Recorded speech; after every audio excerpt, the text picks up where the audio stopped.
بسم اللہ الحمد للہ والصلاة والسلام علی رسول اللہ رب اشرح لی صدری ویسر لی امری واحلل عقدۃ من لسانی یفقہوا قولی۔ ناظرین السلام علیکم ورحمۃ اللہ وبرکاتہ۔ سیرت النبی صلی اللہ علیہ وسلم انگلیوں پر اہم واقعات کو یاد رکھیے آسان طریقے سے 5 منٹ سیریز میں۔ سبق نمبر 15، سیرت اور قرآن، مکی زندگی۔ سیرت اور قرآن آپس میں جڑے ہوئے ہیں۔ سیرت کی سب سے مستند اوتھینٹک یعنی 100% صحیح کتاب کون سی ہے؟ قرآن۔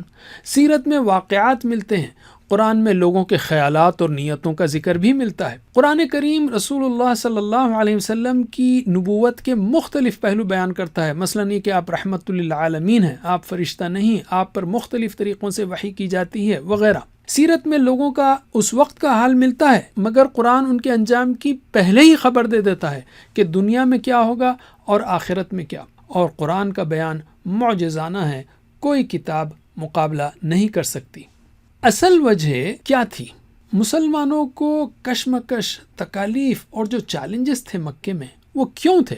اصل وجہ کیا تھی؟ وہ ہے قرآن کا پیغام۔ قریش کے مشرکین کا مسلمانوں پر ظلم کیوں ہو رہا تھا، بائیکاٹ کیوں ہو رہا تھا؟ وہ قرآن کا پیغام تھا جس کی وجہ سے وہ سب کر رہے تھے۔ رسول صلی اللہ علیہ وسلم اللہ کے پیغام کو یعنی قرآن کو پیش کر رہے تھے، اس کی تشریح کر رہے تھے، اس پر عمل کرنے کے لیے مسلمانوں کا تزکیہ اور ان کی تربیت کر رہے تھے۔ آپ صلی اللہ علیہ وسلم چلتا پھرتا قرآن تھے، قرآن کا عملی نمونہ تھے۔ واقعات بدل سکتے ہیں لیکن آج بھی وہی چیلنجز ہیں۔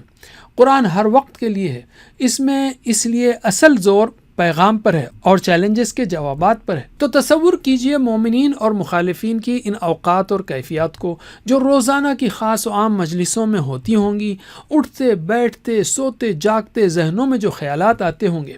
ایک طرف رسول اللہ صلی اللہ علیہ وسلم اور صحابہ آیات پر خوب غور و فکر کرتے اور اپنے ایمان کو مضبوط کرتے، ان کا یقین بڑھتا، کفار مکہ کی مخالفت اور ظلم کے باوجود دین پر جمے رہنے کی ہمت خوب بڑھ جاتی۔ سوچئے صحابہ کرام کو ان حالات میں جب یہ صورتیں سننے کو ملتی ہوں گی تو انہیں اپنے ایمان پر اور رسول صلی اللہ علیہ وسلم کی موجودگی پر کس قدر خوشی اور اطمینان محسوس ہوتا ہوگا۔ اور دوسری طرف کفار مکہ میٹنگز کرتے، بحثیں ہوتی، پلاننگ بنتی کہ رسول صلی اللہ علیہ وسلم کو، قرآن کو اور صحابہ کرام کو کس طرح بدنام کیا جائے، تنگ کیا جائے اور اسلام کے پیغام کو پھیلنے سے کس طرح روکا جائے۔ اس کا بیان ہمیں مکی صورتوں میں ملتا ہے۔ سوچئے کہ کفار مکہ کو قرآن کریم کے جوابات سن کر کس قدر جھنجھلاہٹ اور ناکامی اور رسوائی ہوتی ہوگی، جبکہ ہونا تو یہ چاہیے تھا کہ وہ حق کو قبول کر لیتے، لیکن ان کی انا، تکبر، آبا پرستی، ضد، ہٹ دھرمی ان کے آڑے آ جاتی، جس کا اگین قرآن کی مکی صورتوں میں ذکر ہے۔ یہاں پر ہم صرف مکی صورتوں کی باتیں کریں گے۔ مکی صورتوں کی چند خصوصیات لیتے ہیں۔ صورتیں اور آیتیں عام طور پر چھوٹی ہوتی ہیں، الفاظ کم اور معانی زیادہ، زور بیان میں اتنی پر اثر کہ مشرک لوگ یہ کہتے کہ مت سنو ورنہ بہک جاؤ گے۔ عقائد اور اخلاق پر زیادہ زور تھا اس میں، اور نشانیوں کا خاص ذکر، جس میں اللہ تعالیٰ چاہتا ہے کہ انسان تاریخ و اطراف کی نشانیوں پر غور کرے تاکہ اس کا ایمان مضبوط ہو۔ یاد رکھیے وہ تکلیف کا دور تھا، انسان جب تکلیف میں ہوتا ہے تو عام طور پر غور فکر نہیں کرتا، لیکن اللہ تعالیٰ نے اس کی بڑی تاکید کی ہے۔ مکی صورتوں کے اہم موضوعات کیا تھے؟ توحید، رسالت، آخرت، تسلی آپ صلی اللہ علیہ وسلم کو اور مومنین کو، اور صبر کی تلقین، اور کفار مکہ کو دھمکیاں۔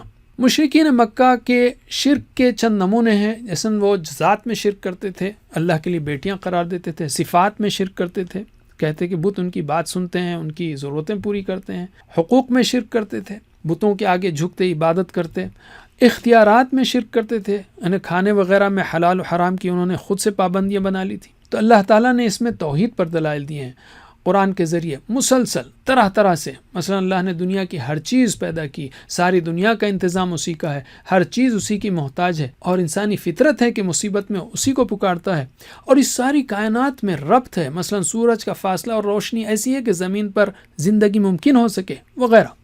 رسول صلی اللہ علیہ وسلم کی رسالت پر مشرکین نے اعتراضات کیا، اس کا بھی ذکر ہے۔ مثلا انہوں نے آپ کو جادوگر، شاعر، کاہن، مجنون، جھوٹے وغیرہ قرار دیا، اور یہ کہا کہ کوئی اور آپ کو قرآن سکھاتا ہے، یہ کہ انسان رسول نہیں ہو سکتا، یا یہ کہ آپ صلی اللہ علیہ وسلم آبا و اجداد کے مخالف ہیں، یا یہ کہ رسالت کسی عہدے اور پیسے والے کو کیوں نہ ملی وغیرہ۔ اللہ کی طرف سے قرآن میں جو جوابات آئے ہیں یہ کہ آپ سچے ہیں، نبوت سے پہلے کی پاک صاف زندگی اس کا ثبوت ہے، تم سب مل کر قرآن کی ایک صورت ہی بنا کر لاؤ دیکھو، اور یہ کہ آپ صلی اللہ علیہ وسلم کوئی بدلہ نہیں مانگتے، اور یہ کہ آبا و اجداد کی اندھی پیروی مت کرو، عقل کا استعمال کرو، اور اللہ زیادہ جانتا ہے کہ رسول کس کو بنائے وغیرہ۔ علم آخرت پر ان کے اعتراضات کا جواب دیا کہ وہ کہتے تھے دنیا صرف یہی ہے، یہ کھیل تماشا ہے، مرنے کے بعد مٹی میں مل جائیں گے، پھر زندگی ممکن نہیں ہے۔ وہ کہتے تھے کہ آبا و اجداد کو زندہ کر کے بتاؤ وغیرہ۔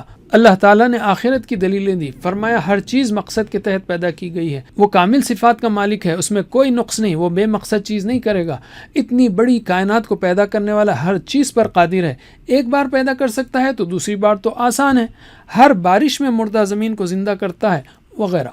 یاد رکھیے قرآن روزانہ پڑھا جاتا ہے، بار بار پڑھا جاتا ہے، نمازوں میں سنا جاتا ہے، تو قرآن کو سمجھ کر پڑھیے، اللہ کا پیغام بھی سمجھ میں آئے گا اور سیرت رسول صلی اللہ علیہ وسلم کے کئی پہلو بھی۔